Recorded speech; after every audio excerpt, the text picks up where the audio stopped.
Level 665 is an infinite level of the Backrooms known for its various anomalies. At the time of recording, it's unsecure, a hostile environment, and there's a minimal entity count. I cannot wait to tell you about the entities in this level. But first, level 665 consists of a cold town with a never-ending road. The environment is known to be mostly urban, but as you walk down the road, you can find yourself in a more suburban setting. For the buildings, they all follow the same Swedish and modern architecture. The level has also been characterized to be heavily covered in snow despite it never actually snowing, likely due to the snow's never-melting nature. This keeps the level of snow stable, allowing for undisturbed travel.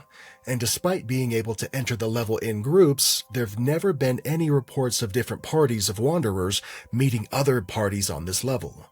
Now, there is a day and a night cycle on this level, however, it has an unusual quirk. That cycle only happens if you keep moving. Stop for a rest, and the entire world just hits the pause button on time itself. You could swear that the universe was playing a prank on you, like pressing pause on a DVD player, except, well, DVDs aren't supposed to contain razor-clawed monsters just down the block. The day turns to black only if you persist and move forward, and if you don't, well, then it's permanently daytime. Or nighttime. In whatever moment you decide to park your butt on this cosmic roadside, I guess. Now, the temperature on level 665 also fluctuates between -15 and -20 degrees Celsius, or 5 and -4 degrees Fahrenheit, depending on if it's day or night, which is the perfect climate if you're a penguin, or if you're one of those guys that just likes to wear shorts year-round. Now, due to all of the homes appearing to be warm and the city environments to explore in this level, people are also very tempted to stray off the road and explore these regions, but this is a highly dangerous move and should be avoided at all costs due to the phenomenon caused by Entity 665A, and I'll get to him in just a minute.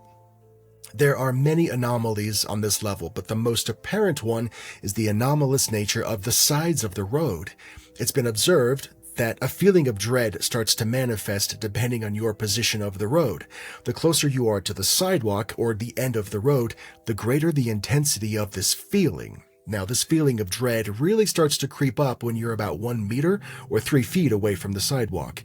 And many describe this dread as the feeling that they know that they are going to die or that someone is watching them. Now, at the very edge of the road, this feeling can manifest physically, leading to effects like heavy breathing or, even in rare cases, panic attacks. This causes many to stay on the road, but of course, there have been reports of many unsuspecting wanderers who fight through this feeling of dread and make the unfortunate mistake of straying too far off the sidewalk or the road. And that is their end. The entity will always get them. Speaking of, Entity 665A. Now, once you or your group have stepped off the road, Entity 665A will emerge either from one of the windows of a house, or behind the trees, or just out of a big pile of snow. The entity demonstrates abnormal sprinting speed and strength, which it uses to its advantage to mutilate its victims. Entity 665A has also been described as a black humanoid creature, standing 7 feet tall and bearing incredibly sharp, invisible nails. Even though they're invisible, people can still infer the presence of them based on the fingerprints hovering over the chest, and the smooth parting of skin, the fat and the muscle and organs, and the clean cuts left after mutilation. Now, if you do encounter Entity 665A, you can remain still, and the entity will only walk at a moderate pace, but at the slightest move, the entity will sprint right towards you, and fighting back seems to be ineffective due to the entity's overpowering strength and its ravenous fighting style. It's also been observed that returning to the road after exiting doesn't protect you. You step off that sidewalk, buddy, and your fate is sealed. Now, once you have perished, the entity hovers its fingertips above your eyes, and with those invisible sharp nails, it slowly reaches in and slashes the optic nerve, working from the outside in, until it plucks up the eyeball and clenches it in its palm. And it's at that point that the entity goes out of sight and seems to disappear out of existence, leaving the victim to simply rot in the snow. Mysteriously, though, the entity never leaves any tracks behind. Now, what does Entity 665A do with all of those eyes that it collects? Well, there's no concrete evidence that it actually does anything, but there are a couple of pretty sound theories so far. The first one is the duplication theory.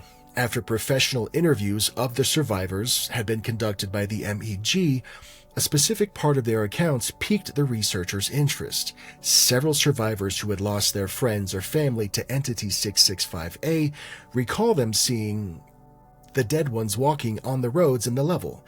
They describe these dead ones as simply lifeless husks of what they used to be. This led to the creation of the duplication theory, which states that Entity 665A uses its victims' eyes to create copies of them, which then end up as the other people on the road. This would technically make everybody that you stumble upon in the level copies of 665A's mutilated victims. Now, despite all of the different accounts of this may simply be a hallucination, to cope with the tremendous loss of the grieving wanderer. But the more interviews that have been conducted, the more evidence of this theory seems to appear, which makes the explanation that it was just a hallucination very unlikely. The second theory is the eye mountain theory, and this is a little bit grotesque, so bear with me. One particularly long surviving wanderer claimed to have witnessed a literal mountain of eyes off in the distance, taller than any building, sprouting from a pool of blood with black humanoids feasting upon this ocular buffet. But no one else has ever corroborated this, so it might just be the product of a desperate mind. Then again, in a dimension where invisible taloned monsters harvest eyeballs, a mountain of eyes doesn't seem too far-fetched, does it? I did mention earlier that there were two entities on this level, and the next one is a bit of a trip. It goes by Entity 665B. Real original. Entity 665B is actually named, or was named, Kyle Kolenacker. He was a long-standing survivor from Entity 665A that eventually went crazy, turned on everyone, and now he's kind of known for jumping around levels and just wreaking havoc everywhere he goes. Since the incident with Kyle Kolenacker, other wanderers who survived level 665 have exhibited similar behavior to Kyle, or 665B, which I'm just going to call going forward, in the 3 to 5 day period after their escape. Now, this seems to only affect wanderers who had a relatively long experience in the level, usually over 100 days. The chance of this also seems to increase if the wanderer experiences any type of grief in their time on the level. However, the intensity of the phenomenon never changes. The victims of this are always distressed at first, and then they smile unnaturally before they exhibit any kind of, incredible hostility. The victims always seek out the eyes of anyone in their sight, and the gouging of eyes is described as highly desperate and brutal with superhuman strength, similar to Entity 665A.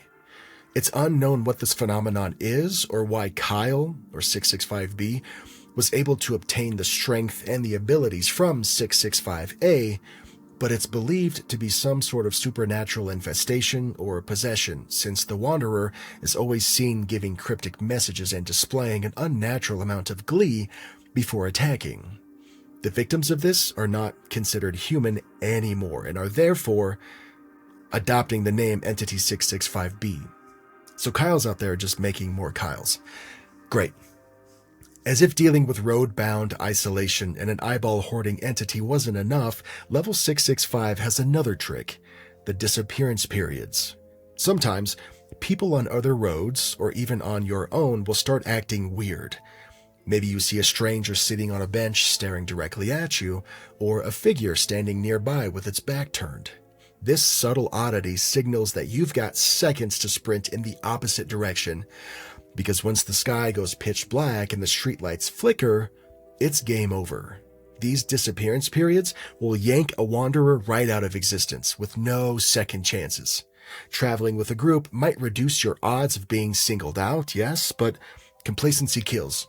Just ask anyone who stuck around to see what happens next. Spoiler alert, they're not giving interviews.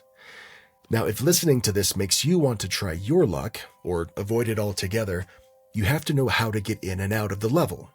Entrances are as bizarre as everything else. You can either bury yourself in snow on level 557, You can fall asleep on the road in level 80.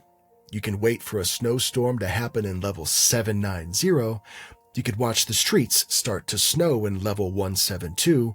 Or finally, and the last way in, at least as far as we know, is you can no-clip right through the snow on level 52. And voila, welcome to your frosty prison. Now, exiting the level is no cakewalk either. There's two ways as far as we know. One way is just to keep walking endlessly until you stumble out of level 665 and into level 129.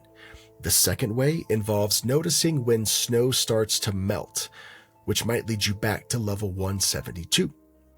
These exits are the only known ways out, so if you're stranded, I hope the random cosmic dice roll in your favor.